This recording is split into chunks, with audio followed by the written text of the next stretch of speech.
I believe the statement has been distributed. I'm glad to speak to you exactly 106 days after I last spoke to you.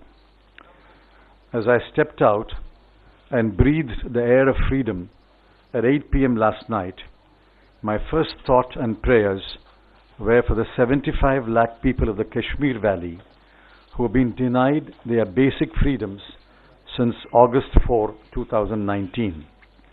I'm particularly concerned about the political leaders who have been detained without charges. Freedom is indivisible. If we must preserve our freedom, we must fight for their freedom. If we must preserve our freedom, we must fight for their freedom. I'm grateful for the clear and comprehensive order yesterday of the Supreme Court. The order will clear the many layers of dust that have unfortunately settled on our understanding of criminal law and the manner in which criminal law has been administered by our courts. I have never commented on cases that are sub judice, and I shall continue to adhere to that principle. To many of your possible questions on the case, the answers can be found in the lucid order of the Supreme Court pronounced yesterday. In the last 106 days, I was strong in spirit, and I become stronger because of the following. 1.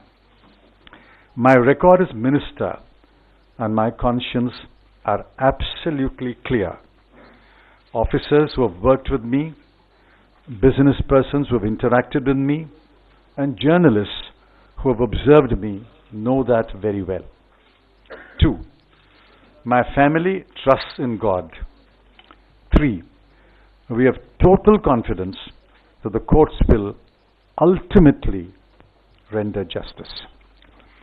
Let us leave the matter at that and turn to the most pressing and explosive issue of the day, which is the state of the economy. The place to start is diagnosis. If the diagnosis is wrong, the prescription will be useless, maybe even fatal. Even after 7 months into the fiscal year, the BJP government believes that the problems faced by the economy are cyclical. The government is wrong. Let me repeat that. The government is wrong. It is wrong because it is clueless. It is unable to look for the obvious clues because it is stubborn and mulish in defending its catastrophic mistakes like demonetisation, flawed GST, tax terrorism, regulatory overkill, protectionism, and centralized control of decision making in the Prime Minister's office. Please reflect on each one of the charges that I've made. In the days to come, I shall speak, give interviews, and write elaborately on each one of them. Nothing sums up the state of the economy better than the following series of numbers. 8, 7, 6.6, 5.8, 5, and 4.5.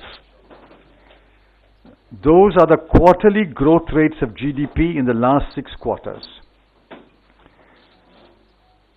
According to the BJP government, these signify Achhe Din. 8 to 7 to 6.6 to 5.8 to 5 and 4.5 is Achhe Din. The third and fourth quarters of 2019-20 are not likely to be any better. We will be lucky to end the year if growth touches 5%. And please remember Dr. Arvind Subramanian's caution that 5% under this government, because of suspect methodology, is not really 5%, but less by about 1.5%. The Prime Minister has been unusually silent on the economy. He has left it to his ministers to indulge in bluff and bluster. The net result, as the economists put it, is that the government has turned out to be an incompetent manager of the economy. Those are the words of the economists. incompetent managers. The investors of the world and the bankers, the rating agencies, and the boards of directors of companies read The Economist, the Wall Street Journal, and Time.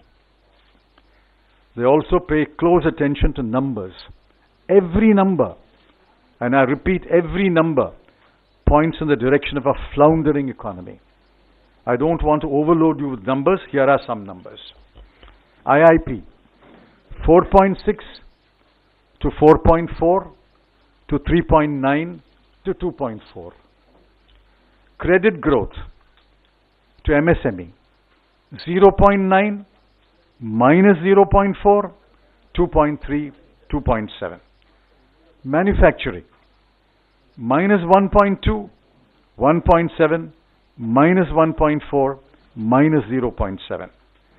Core sector, 4.8, 4.3, 4.4, 0.2. Unemployment, 9.65%, 4.03, 5.14, 7.03. There are many more. You have reported many of them. Just go back and look at your data. The government alone is in denial. Rural consumption is down, according to the NSSO. Rural wages are down. Producer prices are down, especially for farmers. Daily wage earners get work for no more than 15 days a month. Demand for Maganrega is up. Fast-moving consumer goods, both durable and non-durable, are selling less. Wholesale prices are up. CPI is going up. Onions sell at rupees 100 a kg. Of course, the finance minister, does not eat onions. What do these point to? There is less demand among the people because they have less money and less appetite to consume due to uncertainty and fear. Today, for the first time, the Reserve Bank of India, in a matter of 7 months, has reduced its forecast from the original 7.4 that was made in February 2019, reduced to 7.2 in April 2019, reduced to 6.1, I think a month ago, and today reduced to 5. I cannot recall an instance where between February 2019 and December 2019, the Reserve Bank of India reduced its forecast from 7.4 to 5. This is unprecedented. Either the Reserve Bank was completely incompetent in making its first assessment in February 2019, or the government has been extremely incompetent in managing the economy in the last 8 months. Unless demand increases, there will not be increased production or output or increased investment. Plant load factor of all thermal plants is 48%. What does that mean? If 1/2 of installed electricity capacity is shut down, there can be no greater disaster. 1/2 of your installed electricity capacity today is shut down. We are not producing electricity because there is no consumption of electricity. There is no consumption of electricity because nobody wants to produce any goods.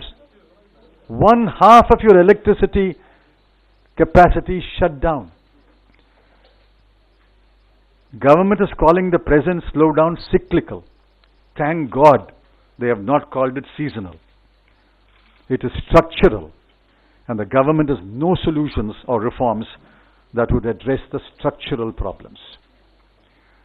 I'm not even sure they understand the difference between cyclical and structural.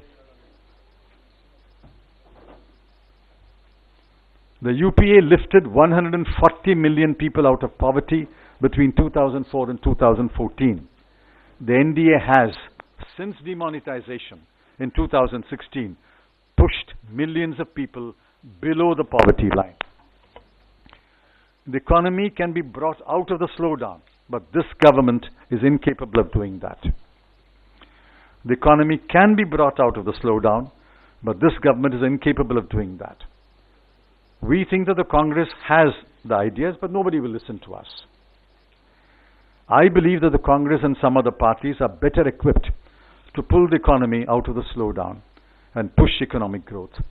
But I'm afraid, my friends, we have to wait for better times.